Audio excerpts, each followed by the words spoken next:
이달 말 열리는 남북 정상회담과 다음 달로 예정된 북미 정상회담이 모두 역사적인 순간을 향해 한 걸음씩 다가가고 있습니다. 실무자 논의가 계속된 남북회담에 비해 북미 회담은 한동안 진전된 소식이 없었습니다.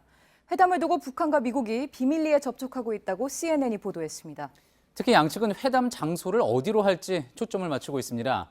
일단 북미 정상회담 준비가 잘 진행되고 있다는 신호라는 평가도 나왔습니다. 첫 소식 김태영 기자입니다. 미국 중앙정보국과 북한의 정찰총국이 여러 차례 접촉해 회담 장소 등을 조율하고 있다. CNN이 전한 북미 정상회담 관련 준비 상황입니다. 이 보도에 대해 청와대 핵심 관계자도 확인은 거부하면서도 북미 회담은 양측이 직접 소통하는 게 원칙이라고 말했습니다. 현재로선 우리 정부가 중재를 하고 있는 건 없단 취지인데 현재까진 북미 간 소통에 큰 문제가 없다는 뜻이기도 합니다. 미국 안보라인이 강경파로 채워지면서 커졌던 북미 대화에 대한 우려가 다소 해소된 걸로 보이는 대목입니다. CNN도 북한이 정상회담에 평양 개최를 주장하고 있다면서도 회담 준비가 진척되고 있다는 신호라고 긍정 평가했습니다. 다만 우리 정부는 양측이 입장차를 좁히지 못할 경우 중재에 나설 가능성은 여전히 열어두고 있습니다. 북미가 장소 등 문제로 신경전을 길게 벌이지 않도록 적절한 타이밍에 제주도 개최 등을 제안할 수 있다는 겁니다. 이런 가운데 스웨덴과 몽골도 회담 개최지를 제공할 수 있다며 북미 정상회담 유치에 적극적인 걸로 전해졌습니다. JTBC 김태영입니다. 북미 간의 접촉이 본격적으로 시작되면서 누가 실무진이 돼 회담을 조율할지도 관심입니다. 미국에서는 폼페이오 CIA 국장, 북한에서는 김영철 통일전선 부장이 거론됩니다. 기존의 외교 라인보다는 양쪽 수장들의 속내를 잘 알고 있는 비공개 정보 라인이 나설 거라는 분석입니다. 이한주 기자입니다. 북미 정상회담을 앞두고 대화 채널로 비공개 정보 라인이 주목받고 있습니다. CNN은 마이크 폼페이오 중앙정보국 국장이 CIA 전담팀을 이끌며 비공개 정보 채널을 통해 정상회담을 준비하고 있다고 보도했습니다. 대화 상대는 북한 정찰총국장 출신으로 현재 노동당 직속 정보 조직을 이끌고 있는 김영철 통일전선부 부장이 유력합니다. 트럼프 대통령과 김정은 위원장이 각자의 최측근을 내세워 회담을 조율하고 있는 겁니다. 북미 정상회담이 정상들 간의 톱다운 방식으로 결정됐기 때문이란 분석입니다. 또 폼페이오 국장이 국무장관에 내정된 만큼 추후 이용호 북한 외무상과의 공식 고위급 회담까지 이어갈 수 있다는 장점도 있습니다. 북미 정상회담과 관련해 북한이 적극적인 태도를 보이고 있다는 소식도 나왔습니다. 요미우리 신문은 김 위원장이 북중 정상회담 당시 미국이 체제 보장과 보상을 선행하면 핵을 완전히 포기할 수 있다는 말을 했다고 보도했습니다. 신문은 또 김 위원장이 미국과 국교를 정상화해 평양의 미국 대사관을 여는 방안을 요청할 생각도 밝혔다고 전했습니다. JTBC 이한주입니다. 110억 원대 뇌물수수 의혹 등으로 구속된 이명박 전 대통령을 검찰이 내일 재판에 넘길 예정입니다. 수사팀은 주말에도 주변 인물들을 불러 조사를 했는데요. 지금까지의 수사 경과도 내일 모두 발표합니다. 이승필 기자가 보도합니다. 서울중앙지검은 내일 이명박 전 대통령을 구속 기소하고 수사 경과를 발표합니다. 그동안 3차례에 걸쳐 구치소 조사를 시도했지만 이 전 대통령이 거부해 끝내 무산됐습니다. 공소장에 담길 혐의는 구속영장에 기재된 내용에서 크게 벗어나지 않을 전망입니다. 주요 혐의는 다스 자금 350억 원 횡령과 110억 원대 뇌물수수입니다. 수사팀은 이 전 대통령 구속 이후에도 주변 인물들을 조사해 뇌물 전달 과정 등 여러 사실관계를 추가로 파악한 것으로 전해졌습니다. 이 전 대통령이 재판에 넘겨지면 서울중앙지법은 사건을 재판부에 배당합니다. 보통 무작위로 전산 배당하지만 심리의 효율성을 고려해 김백준 전 기획관의 국정원 특수활동비 재판 등 관련 사건을 맡은 재판부에 배당할 수도 있습니다. 이후 본격적인 심리는 다음 달부터 시작될 거란 관측이 나옵니다. 이 전 대통령 측은 2007년 대선을 앞두고 경선 캠프에서 법률지원위원장을 맡았던 최병국 전 의원을 변호인으로 추가 선임하는 등 재판 준비에 들어갔습니다. JTBC 이승필입니다. 예, 이 전 대통령은 구속된 이후 줄곧 옥중 조사를 거부하고 있습니다. 또 그에 앞서서는 했다면은 실무진이 한 일이라며 모든 혐의를 부인하기도 했습니다.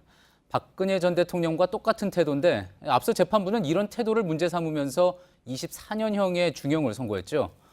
그래서 이런 결과가 이 전 대통령의 재판 전략에 영향을 주지 않겠느냐는 전망도 나옵니다. 서복현 기자입니다. 이명박 전 대통령은 검찰 수사를 정치 보복이라고 주장했습니다. 지난달 검찰 조사 땐 알지 못한다거나 기억이 나지 않는다고 주장했고 했다면 실무진이 보고하지 않고 한 일이라며 책임을 넘기는 모습도 보인 것으로 알려졌습니다. 이 때문에 당시에도 박근혜 전 대통령과 이 전 대통령의 태도가 판박이란 지적이 나왔습니다. 박 전 대통령도 혐의를 전면 부인하면서 정치보복 프레임을 강조했습니다.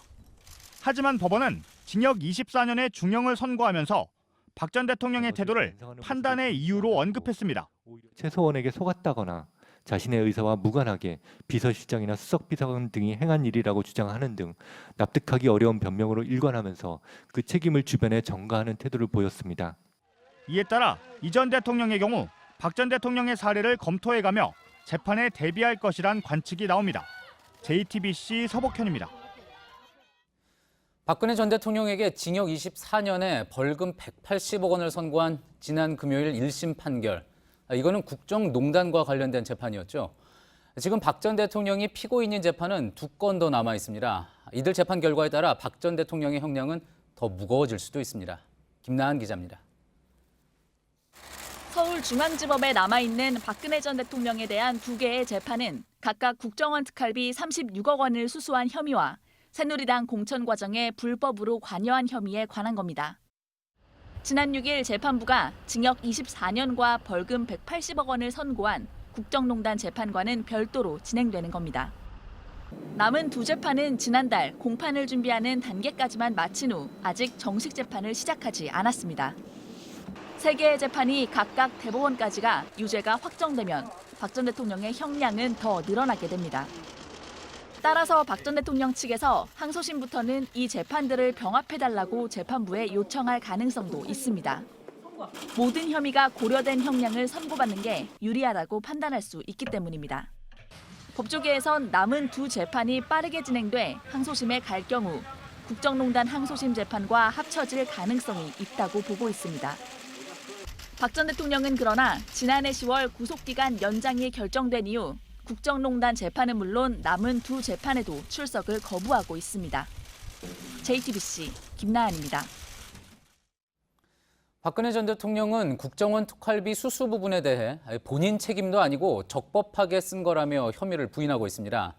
하지만 뇌물 받은 공범으로 기소된 안봉근 전 비서관, 또 뇌물을 줬다는 남재준 전 국정원장 측은 정반대의 이야기를 하고 있습니다. 남 전 원장과 안 전 비서관은 나흘 뒤 법정에서 증인석에 섭니다. 김필준 기자입니다. 박근혜 전 대통령은 지난달 국정원 특활비를 받은 건 본인 책임이 아니라고 주장했습니다. 박 전 대통령은 취임 직후 안봉근 등 비서관에게서 청와대가 국정원으로부터 받을 수 있는 예산이 있다고 보고를 받았다는 내용의 자필 답변서를 국선 변호인을 통해 재판부에 제출했습니다. 또 과거 정부도 관행적으로 받아 사용했다는 이야기를 들었다고도 했습니다.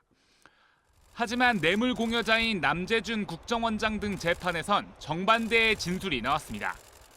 안봉근 전 비서관이 재판에 출석해 그런 일에 개입하고 건의한 적 없다며 국정원에서 돈을 받는 게 문제가 될 것 같았다고 말한 겁니다.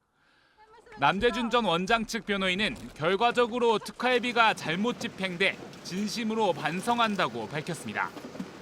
남 전 원장과 안 전 비서관은 오는 12일 뇌물수수 공범 혐의를 받는 이른바 문고리 3인방 재판에 증인으로 출석합니다. JTBC 김필주입니다. 4월 임시국회가 계속 헛바퀴를 돌고 있습니다.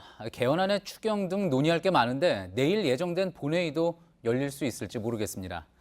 정부가 발의한 개헌안으로 여야가 충돌을 하고 있는 건데 청와대는 오늘 계속 그렇게 된다면 합의된 부분부터 단계적으로 개헌을 해도 좋다는 입장을 다시 확인했습니다. 정재윤 기자입니다. 4월 임시국회가 열렸지만 여야는 대치 중입니다. 개헌안에 대한 입장차에서 시작된 갈등은 방송법 개정 등으로 번져 이미 한 차례 본회의가 무산됐습니다. 내일도 이낙연 총리가 추경 시정연설을 할 예정이지만 본회의가 정상적으로 열릴지 불투명합니다. 자유한국당과 바른미래당이 합의된 의사 일정이 아니라며 반발하고 있어서입니다. 여야 사이의 골이 이처럼 깊어만 가자 청와대는 오늘 입장차가 가장 큰 권력구조 개편을 뺀 개헌을 먼저 한 뒤 이 문제는 나중에 따로 손을 보는 단계적 개헌을 수용할 수 있다는 입장을 재확인했습니다. 일단 6월 지방선거, 개헌 동시투표 성사에 집중하자는 건데 청와대 관계자는 문재인 대통령도 여야가 다 합의를 못한다면 합의된 것만이라도 개헌을 하자고 했다고 강조했습니다. 민주당 우원식 원내대표도 이번에 개헌이 안 되면 개헌 동력이 물 건너간다며 6월 개헌 필요성을 강조했습니다. 하지만 자유한국당 김성태 원내대표는 단계적 개헌론에 대해 국가 체제를 바꾸려는 개헌 문제를 두고도 그런 얘기를 할 수 있다는 자체가 참 불행하다며 즉시 반대 입장을 밝혔습니다. JTBC 정재윤입니다. 국회의원 시절 피감기관의 예산으로 여러 차례 해외 출장을 다녀왔다는 야당의 지적에 김기식 금융감독원장이 오늘 입장을 밝혔습니다. 경비를 댄 기관들의 혜택을 준 적은 없지만 국민 눈높이에 맞지 않는다는 지적에는 죄송스러운 마음이라고 말했습니다. 송지혜 기자입니다. 김기식 금감원장이 제기된 외유성 출장 의혹은 3건입니다. 의원 시절이던 2015년 중국 인도 출장과 같은 달 9박 10일 미국, 유럽 출장 등으로 비용은 모두 김 원장이 소속됐던 정무위 피감기관들이 냈습니다. 뇌물성 외유라며 사퇴를 촉구하는 야당의 목소리가 커지자 김 원장은 오늘 입장 자료를 내고 해명에 나섰습니다. 먼저 한국거래소의 지주사 전환을 위한 로비용이라는 의혹이 제기됐던 우즈베키스탄 출장에 대해선 평소 소신대로 법률안 처리에 반대했다고 해명했습니다. 비서까지 동행했다는 지적을 받은 대외경제정책연구원의 미국, 유럽 출장은 당시 수행한 비서가 의전 담당이 아닌 정책 비서였고 해당 기관이 추진했던 유럽 사무소 신설도 예산을 전액 삭감했다고 밝혔습니다. 같은 달 중국 인도 출장도 우리은행의 화포빌딩 매각과는 관련이 없다고 했습니다. 다만 김 원장은 이들 기관에 혜택을 준 사실은 없지만 국민 눈높이에 부합하지 않는다는 지적에 죄송스러운 마음이 크다고 말했습니다. 자유한국당 등의 사퇴 요구에 대해선 앞으로 더 높은 원칙으로 금감원장의 소임을 수행하겠다는 말로 수용 의사가 없다는 뜻을 밝혔습니다. 청와대 고위 관계자도 임명 철회에 대한 고려는 하지 않는다고 밝혔습니다. JTBC 송지혜입니다. 네, 사건 사고 소식입니다. 고급 수입차를 몰던 30대 일행이 60대 택시기사를 때려 갈비뼈가 부러졌습니다. 접촉사고가 났는데 기사가 음주운전을 의심하자 주먹을 마구 휘둘렀습니다. 강혜영 기자입니다. 한 남성이 다른 남성의 멱살을 잡고 주먹을 휘두릅니다. 힘이 달린 피해자는 제대로 저항을 못합니다. 지나가던 행인이 말려보지만 소용이 없습니다. 30대 오모 씨가 60대 택시기사를 폭행하는 모습입니다. 승강이는 또 다른 30대 한모 씨가 몰던 벤츠 승용차가 승객을 태우려고 정차해 있던 택시 앞을 들이받으면서 시작됐습니다. 한 씨가 합의금을 주겠다고 했지만 택시기사는 거부했습니다. 음주운전을 의심해 경찰에 신고하려 한 겁니다. 내렸는데 술 냄새가 팍 나는 거예요. 그냥 통정문을 홀 게 아니고 이거는. 택시기사 이 씨가 신고하는 틈을 타 한 씨는 차를 몰고 그대로 달아났습니다. 한 씨 차량에 동석했던 오 씨는 그때부터 이 씨를 때리기 시작했습니다. 네, 욕 엄청 많이 하시고 경찰분 하지 말라 그러는데 막내도 몸부림치고 그러면서. 이 씨는 10분 정도 이어진 폭행으로 갈비뼈가 부러졌고 전치 4주 진단을 받았습니다. 오 씨는 쌍방폭행이었다고 주장했고 운전자 한 씨는 여자친구가 기다리고 있어 갔다며 도주를 부인했습니다. 한 씨는 사고 3일 뒤 경찰에 출석해 음주 측정은 하지 못했습니다. 경찰은 오 씨를 상해 혐의로, 도주한 한 씨를 도로교통법 위반 혐의로 입건했습니다. JTBC 강희연입니다. 어젯밤 인천에서 베트남 다낭으로 가던 제주항공 여객기가 도중에 회항했습니다. 인천으로 다시 와 다른 비행기로 갈아타느라 전체 일정이 7시간이나 늦어졌습니다.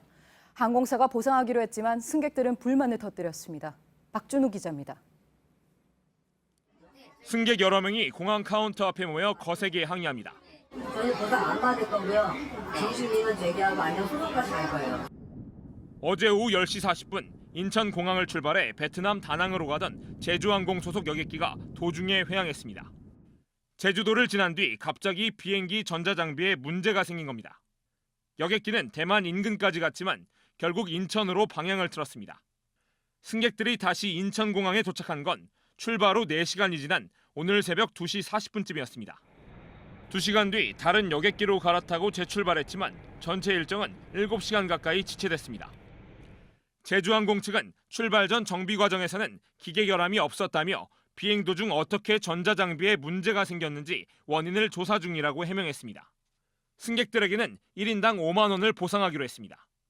시간과 숙박 돈을 많이 버렸는데 보상 부분에 대한 거를 그냥 내부 규정상 5만 원까지밖에 그게 안 된다고. 뜻하지 않은 여객기 회항으로 일정에 차질이 빚어지면서 승객들은 여행 첫날부터 큰 불편을 겪었습니다. JTBC 박준우입니다. 교육부가 총신대 이사회 총장 파면을 요구했습니다. 총신대에선 비리 혐의로 기소된 총장은 퇴진하라는 학생들과 학교 측 사이에 충돌이 계속됐습니다. 교육부 조사 결과 총체적인 문제가 드러났습니다. 조민진 기자입니다. 지난달 18일 서울 동작구 총신대 캠퍼스에서 총장이 동원한 용역과 학생들 간의 몸싸움이 벌어졌습니다. 이 학교 김영우 총장은 2016년 9월 기소돼 재판을 받고 있습니다. 대한예수교 장로회 부총장이 되기 위해 금품을 건넨 혐의입니다. 형사사건으로 기소되면 교직원이 될 수 없지만 이사회가 학교 정관을 바꿔 지난해 말 김 총장이 재선임됐습니다. 이후 총장 사퇴를 요구하는 학생들이 농성을 하는 등 분규가 계속되자 교육부가 조사에 나섰습니다. 그 결과 김 총장이 본인 소송 비용과 선물 비용을 교비로 내는 등 횡령을 한 사실이 적발됐습니다. 독단적으로 임시 휴업을 결정한 것도 학칙 위반으로 결론났습니다. 교육부는 이사회에 김 총장 파면을 요구했습니다.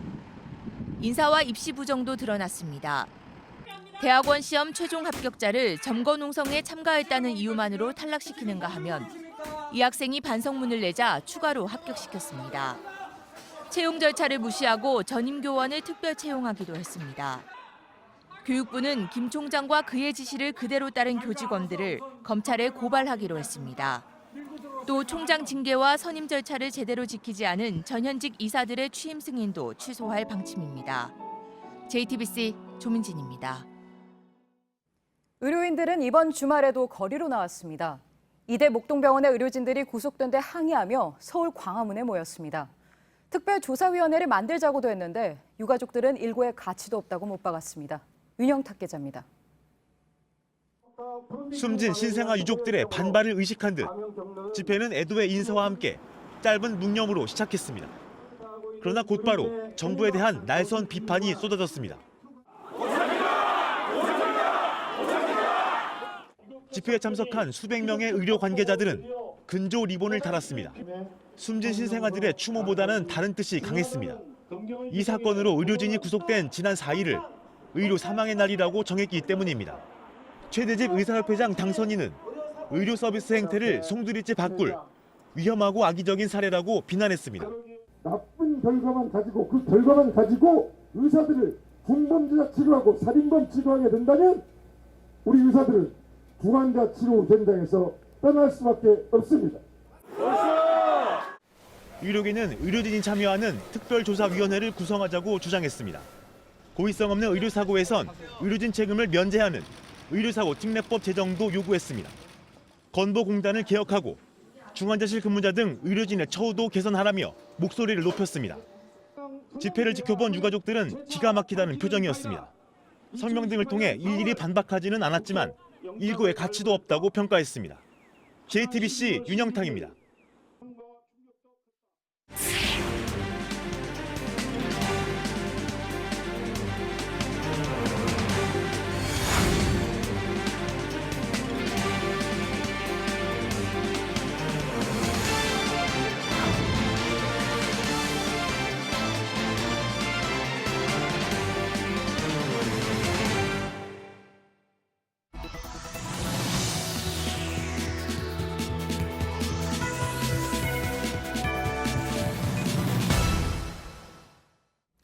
지난주 서울과 수도권은 재활용 쓰레기 수거 문제로 몸살을 앓았습니다. 분리배출을 더 잘하자는 목소리는 높아졌는데 이 사람들이 많이 모이는 곳은 여전히 이런 분위기와 거리가 멀었습니다. 주말 동안 저희 취재기자가 야구장이나 축제 현장을 가봤습니다. 분리수거도 안 됐고 그나마 모인 페트병도 재활용이 불가능했습니다. 서여정 기자입니다. 공 하나에 소리 지르고 환호합니다. 주말 야구장 모습입니다. 관중들은 맥주와 치킨, 과자를 즐깁니다. 경기가 한창인 시각, 야구장 곳곳을 둘러봤습니다. 쓰레기통은 이미 가득 찼고 쌓이는 쓰레기 봉투 안에는 일회용품과 음식물 쓰레기가 뒤섞였습니다. 방금 버리신 건 뭐예요? 먹은 거 쓰레기, 치킨이랑 피자랑. 이곳이 야구장 안 쓰레기를 버리는 곳입니다. 사람들이 버린 음식과 맥주병으로 가려져서 쓰레기통인지도 알 수가 없을 정도인데요. 여기가 원래 종이와 스티로폼을 버리는 통입니다. 그런데 이렇게 맥주가 그대로 들어있는 페트병을 그대로 버렸고요. 또 상자에 보시면 치킨도 그대로 들어있습니다.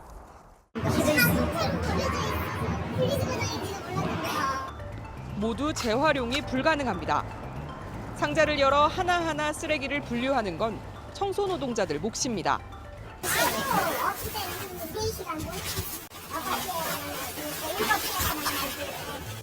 재활용을 하려면 안에 든 내용물을 버리고 세척까지 해야 합니다. 하지만 현실적으로 불가능합니다. 여의도 벚꽃축제에서도 일회용품 쓰레기는 쏟아집니다. 식당도 다 그러니까 이런 데는 다 그렇잖아요. 하지만 이곳에서도 분리수거는 이루어지지 않습니다. 재활용 분리수거통이 있지만 아무 쓰레기나 뒤죽박죽 들어있습니다.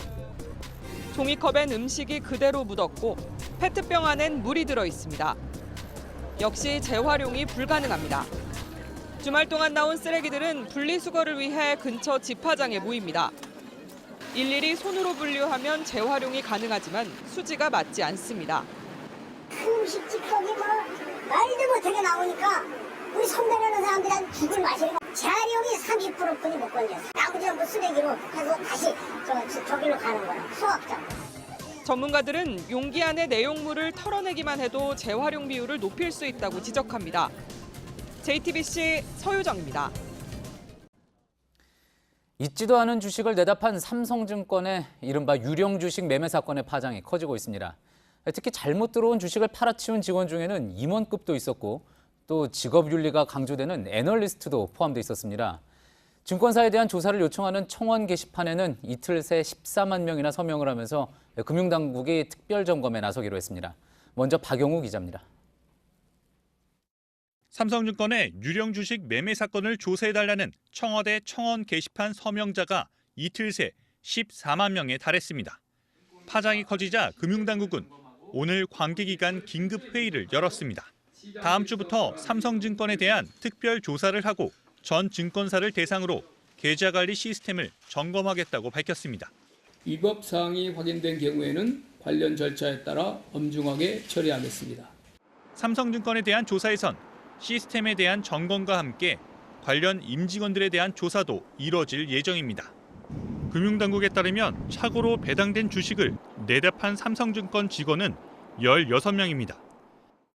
이 중 한 애널리스트의 계좌에서만 78만여 주, 시가로 300억 원이 넘는 매도 물량이 나온 것으로 파악됐습니다. 또 최대 한 사람이 판 물량은 100만 주에 달하는 것으로 알려졌습니다. 삼성증권은 이들 16명에 대기 발령 조치를 했다고 밝혔습니다. 당국이 나서자 삼성증권은 뒤늦게 대표 명의의 사과문을 내기도 했습니다. 사고가 난 지 이틀이 지난 뒤입니다. JTBC 박영우입니다. 자, 그런데 이번 삼성증권의 배당 사고를 보면은 선뜻 이해되지 않는 부분이 많습니다. 그래서 개인 투자자들의 분노도 커지는 면도 있을 텐데요. 이 사건 취재하고 있는 박영우 기자와 함께 더 자세히 짚어보겠습니다. 자, 박 기자, 일단 이 사건의 발단, 증권사 실무자의 어처구니 없는 실수였던 거죠. 네, 그렇습니다. 삼성증권 실무자가 직원들이 가지고 있는 자사주의 배당을 하는 과정에서 발생한 일입니다. 예. 배당 지급창에 한 주당 1,000원을 입력해야 하는데 원 대신 주를 입력해버린 겁니다. 그리고 이 주식을 직원들이 실제로 팔면서 주가가 크게 떨어졌습니다. 예, 저희가 어제 팩핑거 에러라는 거 이야기하기도 했는데 이런 뭐 실수 일단 할 수 있다고는 칩시다. 자, 그런데 이해가 안 되는 거는 어떻게 이런 대형 증권사에서 이런 실수를 걸러내지 못했고 또 결국 실체도 없는 주식이 실제 매매까지 됐느냐 하는 부분입니다. 네, 1차적으로는 이 실수를 상급자가 확인해 교정하는 과정, 바로 이 내부 통제가 제대로 안 된 겁니다. 여기에 증권사의 시스템 역시 얼마나 주먹구구식인지도 드러났습니다. 이번에 실수로 직원들에게 배당된 주식은 28억 주가 넘습니다. 삼성증권이 발행한 전체 주식수의 30배에 달하는 규모인데요. 그런데도 내부 시스템엔 어떠한 경고 등도 들어오지 않았습니다. 예. 더 황당한 건 전산상으로 입력됐을 뿐 실체가 없는 이 주식이 실제 500만 주가 넘게 매매가 됐다는 겁니다. 문제는 이런 시스템을 운영하는 게 삼성증권뿐만이겠느냐 이런 겁니다. 시장에 이런 의문과 불신이 커지자 금융당국이 오늘 부랴부랴 전 증권사를 대상으로 매매 체결 시스템을 점검하겠다 이렇게 밝혔습니다. 박용훈 기자 이야기한 대로 증권시장과 그 제도 전반에 대한 불신으로까지 이어지고 있는 그런 모습입니다. 특히 앞서도 말씀드렸지만 청와대 청원 게시판 중심으로 공매도 제도에 대한 불만이 폭발하고 있다고 했는데요. 이 공매도 제도에 대한 불만, 이번 사건과 어떤 연관이 있는지 한번 설명을 좀 해주시죠. 네, 우선 공매도가 뭔지부터 살펴봐야 합니다. 예. 말 그대로 없는 주식을 판다 이런 뜻입니다. 예를 들어서 한번 설명해 볼까요? 예. 이 A 종목을 갖고 있지 않은 투자자가 이 종목이 앞으로 떨어질 것 같다고 예상을 하고 매도 주문을 합니다. A 종목의 주가가 현재 2만 원이면 일단 2만 원에 팔게 되는 건데요.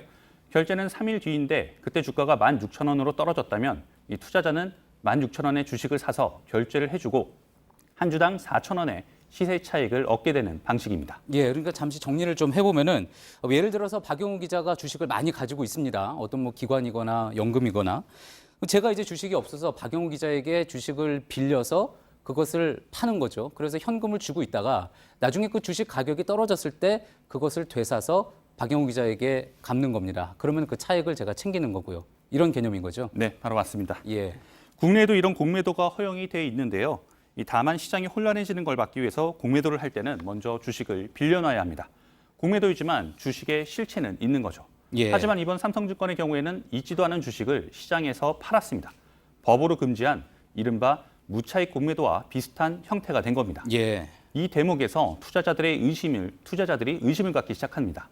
이 법으로 금지한 무차익 공매도로 실제로 가능하다는 게 입증된 게 아니냐, 또 외국인이나 기관들이 그동안 이런 식으로 공매도해서 이득을 챙겨온 게 아니냐 이런 겁니다.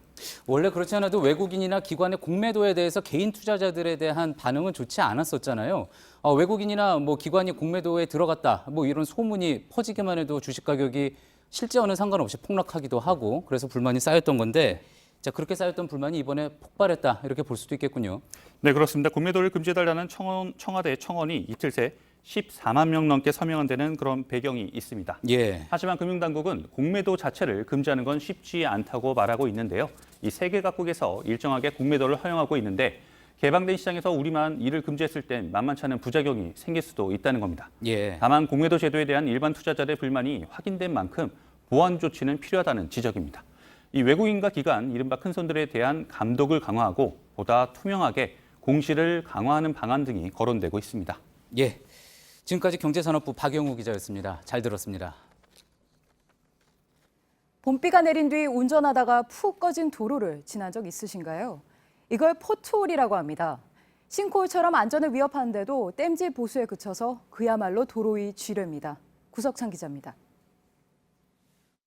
깜깜한 밤, 고속도로로 진입하는 승용차가 갑작스런 충격에 휘청입니다. 빗물에 약해진 아스팔트가 떨어져 나가 생긴 구멍, 포트홀을 지나면서 앞뒤 타이어가 터져버린 겁니다. 이런 포트홀은 봄비가 내린 뒤 대형 차량이 오가는 곳마다 속출하고 있습니다. 운전자들이 심각한 위협을 받고 있지만 대부분 땜질 보수에 그치고 있습니다. 지하수가 새면서 집안이 무너져 내리는 싱크홀도 골칫거리입니다. 땅속에서 빈번하게 보내는 위험 신호로 특히 불안한 곳이 있습니다. 바로 이곳 부산 점포동 일대입니다. 50m 구간에서 일주일 새 3번이나 싱크홀이 발생했기 때문입니다. 도로는 물론 횡단보도와 인도에서도 순식간에 땅이 푹 꺼져버립니다. 대형 사고로 이어질 위험도 큽니다. 관할구청은 땅 밑에 묻힌 오래된 상수도관에서 물이 새 싱크홀이 생긴 것으로 보고 있습니다. 긴급 보수에 나섰지만 언제 또 꺼질까 불안합니다. 지난해 부산에서만 32건의 싱크홀이 발생했습니다. 부산시는 7억 원짜리 레이더 차량 한 대를 구매해 탐지에 나서고 있습니다. 하지만 지하 1.5m까지만 탐지가 가능해 측정에 한계가 많다는 지적도 나옵니다. JTBC 구석찬입니다. 독일 북서부 도시의 한 레스토랑에 차가 돌진해 적어도 2명이 숨졌습니다. 스웨덴 스톡홀름에서 차량 테러가 난 지 꼭 1년이 되는 날이었습니다. 용의자는 정신질환을 앓던 독일인이었습니다. 김성탁 특파원입니다. 독일 북서부 도시 뮌스터의 유명 식당 외부에 테이블과 의자 등이 부서진 채 나동그라져 있습니다. 휴일 봄 날씨를 만끽하던 시민들을 향해 차량을 몰고 돌진해 최소 2명이 숨지고 6명이 중태입니다. 차량 운전자는 범행 직후 총을 쏴 스스로 목숨을 끊었는데 이슬람과 연관성은 발견되지 않았습니다. 경찰은 이 남성의 집에서 자동 소총을 발견했으며 그가 정신적 문제를 겪어왔다고 밝혔습니다. 독일에선 지난 2016년 12월 트럭이 베를린 크리스마스 시장을 덮쳐 12명이 숨졌습니다. 스톡홀름 차량 테러가 꼭 1년 전 발생했고 지난해 8월 스페인 바르셀로나에서도 차량 돌진으로 14명이 사망하고 100명 이상이 다치는 등 유럽에서 차량 테러가 끊이지 않았습니다. 독일 경찰은 이번 차량 공격의 범행 동기를 조사 중입니다. 런던에서 JTBC 김성탁입니다. 신재생 에너지 발전소 더러 보이죠? 이게 아무리 친환경이어도 주민 입장에선 피해를 감수해야 하기 때문에 갈등이 있기 마련입니다. 주민들에게 발전소 지분을 사게 하고 그 수익을 연금처럼 돌려주면 어떨까요? 강원도에 짓는 태양광 발전소는 이런 방법으로 주민 모두의 찬성을 얻었습니다. 조승현 기자입니다. 마을 어귀에 태양광 발전소 건설에 반대하는 내용의 현수막이 내걸렸습니다. 풍력이나 태양광 등 친환경 발전소를 짓는 곳마다 이런 갈등이 생겨나곤 합니다.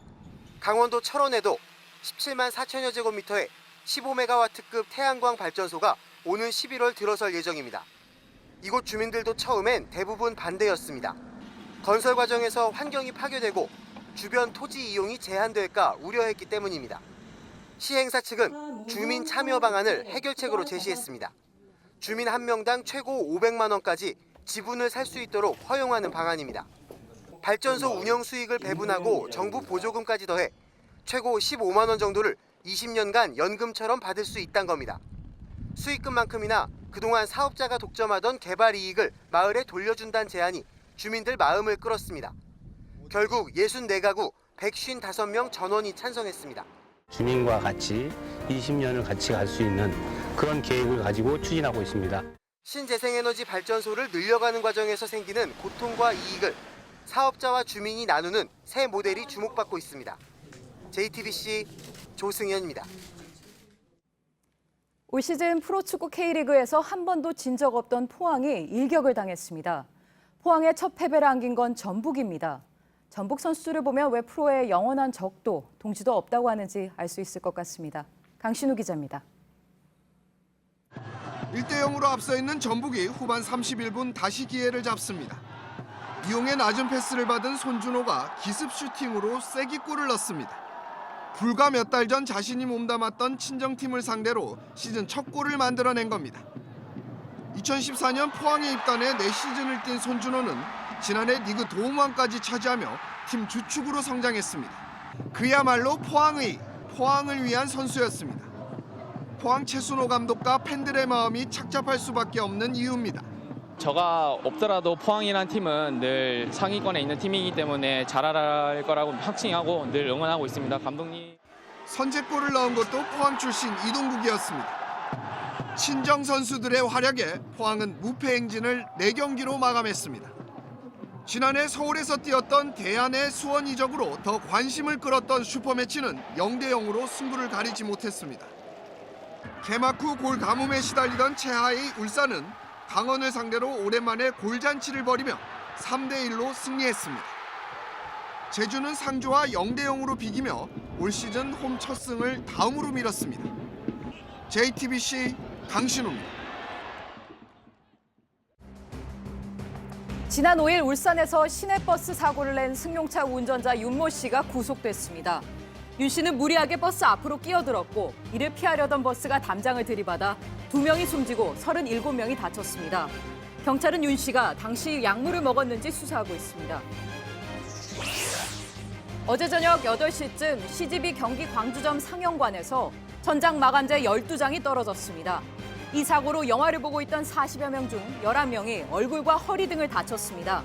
CGV는 상영을 중단하고 관람객에게 환불해줬다고 했고 경찰은 상영관을 폐쇄한 채 경위를 조사하고 있습니다.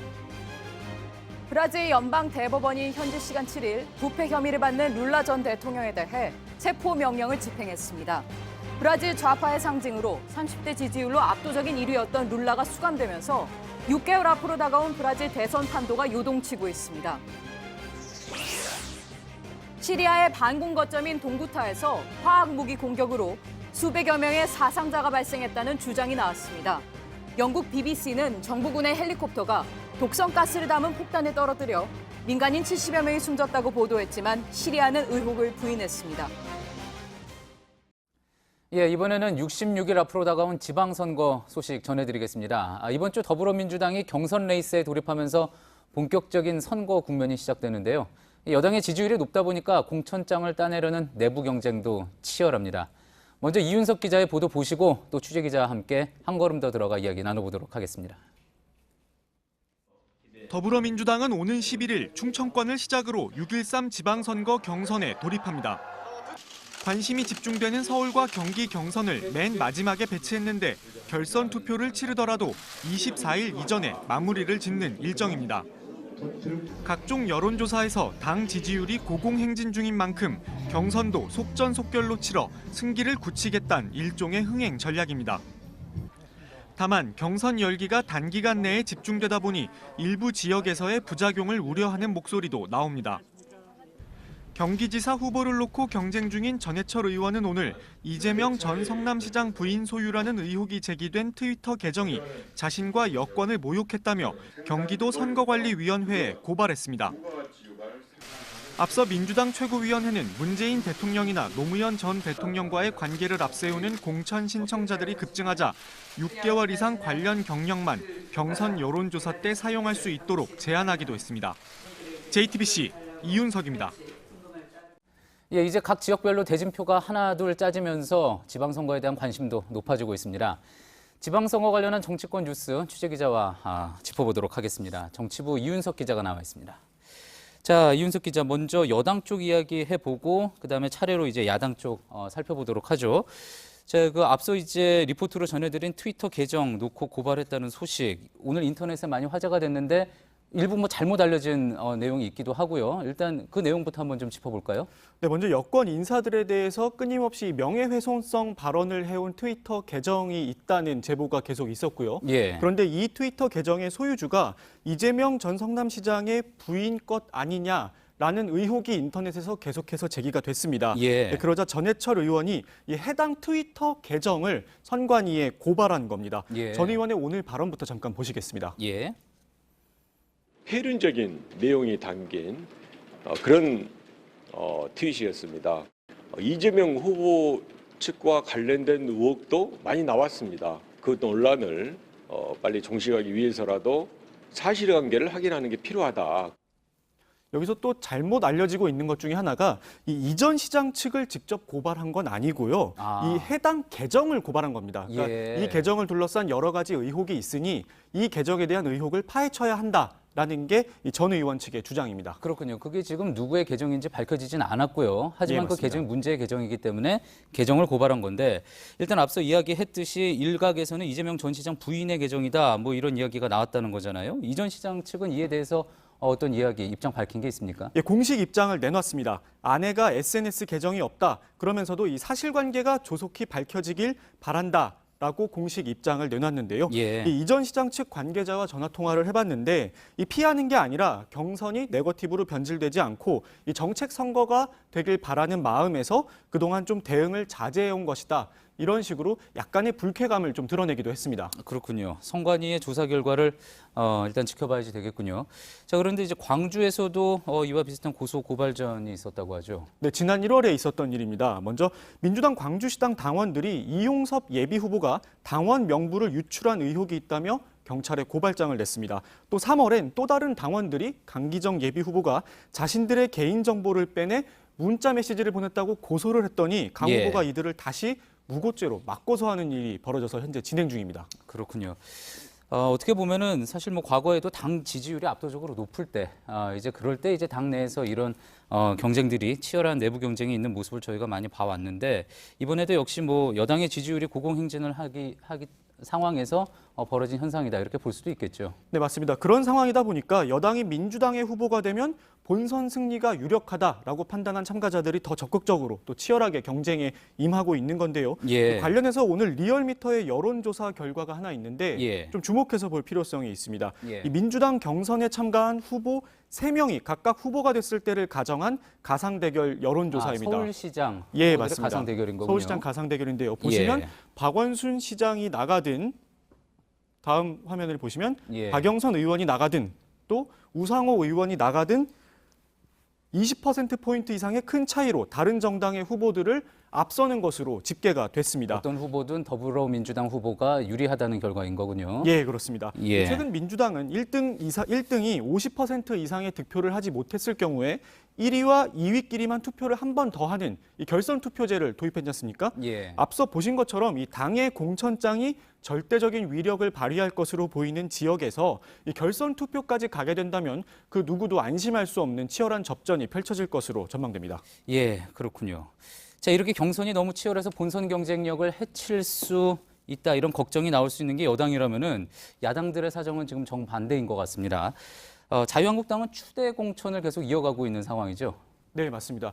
이 원래 경선은 보통 언더독, 그러니까 후행 주자들이 흥행몰이를 할 때 많이 사용하는 방법 중에 하나거든요. 그런데 자유한국당 같은 경우엔 지금 정반대의 전략을 쓰고 있습니다. 그러니까 경선 같은 것을 통해서 많은 사람들의 관심을 얻고 뭐 그렇게 원래는 할 수 있다 그런 이야기죠. 근데 그렇지 않고 있다는 건데요.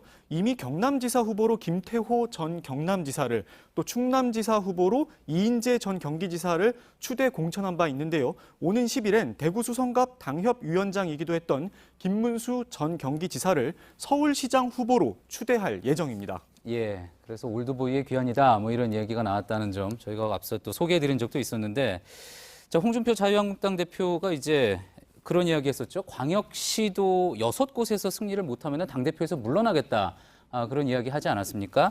이곳 6곳에서의 공천은 지금 어떻게 진행이 되고 있습니까? 네, 말씀하신 홍 대표의 발언은 지난 9월에 나온 겁니다. 지금 여기 보시면 나오고 있는데요. 당시 언급된 지역이 대구, 경북, 경남, 부산, 울산, 인천입니다. 그런데 이 가운데 대구와 경북을 빼놓고선 나머지 4곳에서 무경선으로 공천을 끝마친 상태입니다. 이 때문에 당내에선 이 경선 기회를 놓친 예비 후보들의 반발도 좀 나오고 있는 상황이고요. 또 공천장을 받은 후보들의 본선 경쟁력을 우려하는 목소리도 함께 나오고 있는 상황입니다.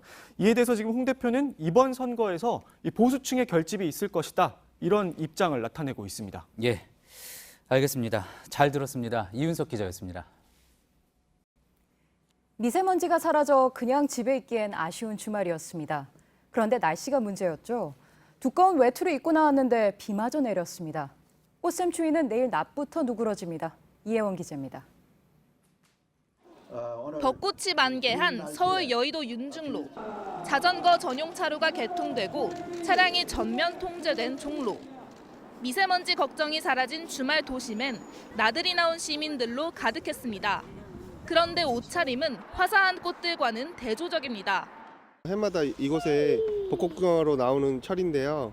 올해는 유난히 추워가지고 온 가족들이 나올까 말까 하다가 이렇게 패딩 입고 오늘 전국에 찬바람이 불면서 하루 종일 쌀쌀했습니다. 하루 중 기온이 가장 높은 오후 3시 현재 서울 기온은 8도입니다. 평년보다 10도나 낮은데요. 봄꽃은 화려한 자태를 뽐내고 있지만 시민들의 옷차림은 초겨울로 되돌아갔습니다. 오후부터 전국 곳곳에 빗방울이 날리면서 체감 온도가 더 떨어졌습니다. 오늘 밤까지는 중부지방을 중심으로 이렇게 약한 비가 오는 곳이 많습니다. 쌀쌀한 날씨는 내일 아침까지 이어지다가 낮부터 다시 따뜻해지겠습니다. 오늘 낮 동안 사라졌던 미세먼지도 저녁이 되면서 중국 쪽에서 서서히 유입되고 있습니다. 내일 오전까지는 미세먼지 농도가 일시적으로 나쁨 단계까지 오르는 곳이 많겠습니다. JTBC 이혜원입니다. 예, JTBC 뉴스룸 저희가 오늘 준비한 소식은 여기까지입니다. 시청해주신 여러분 고맙습니다.